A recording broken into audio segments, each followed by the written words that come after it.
Τι είναι αυτό? Ένα σπουργίτη.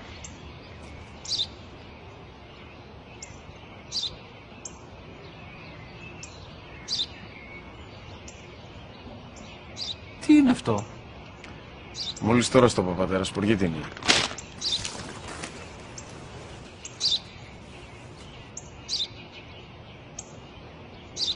Τι είναι αυτό? Ένα σπουργίτη είναι, πατέρα. Ένα σπουργίτη.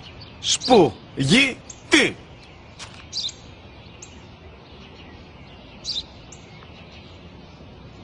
Τι είναι αυτό? Γιατί το κάνεις αυτό το πράγμα, μπορείς να μου πεις? Τόσες φορές σου είπα, είναι ένα σπουργίτη! Δεν το καταλαβαίνεις! Πού πας?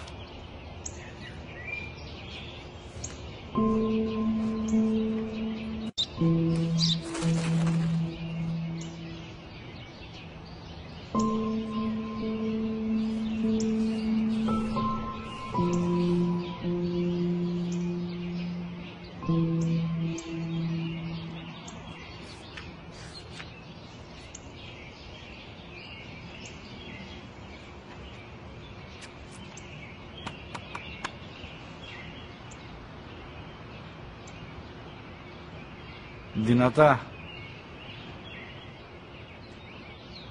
Σήμερα ο μικρός μου γιος που πριν λίγες μέρες έκλεισε τα 3 καθόταν μαζί μου έξω στο πάρκο όταν ένα σπουργίτη ήρθε και κάθισε απέναντί μας.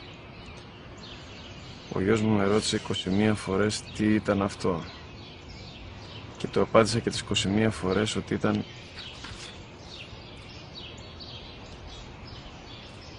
ένα σπουργίτη. Τον αγκάλιασα τρυφερά και τις 21 φορές που μου έκανε την ίδια ερώτηση, ξανά και ξανά, χωρίς να εκνευριστώ, νιώθοντας στοργή για το αθώο μου αγοράκι. وَقَضَى رَبُّكَ أَلَّا تَعْبُدُوا